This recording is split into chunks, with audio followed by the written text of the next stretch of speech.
Hello mga katigangers. First break manin. Ito yung salt of the day. Fruits. Halo-halong fruits. Meron siyang honeydew. Ito yung honeydew. Ayan, nasa ilalim. Honeydew. At saka may melon din. Melon din ba yan? Okay. Ano, ito yung melon, ito yung ano, yung pineapple.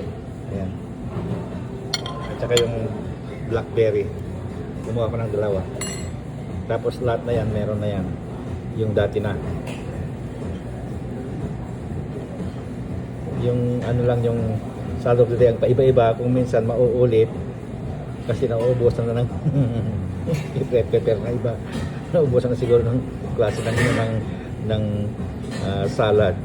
Yung itlog natin nandiyan dyan. Ayan na. Kinabunan ko rin ng grated cheese. At saka yung panulak natin ay walang kamatayan. Taso na taso iyadan nyo. Okay, yun lang. Kailan na. Basagin natin yung itlog para no, kalat na natin. Bye bye.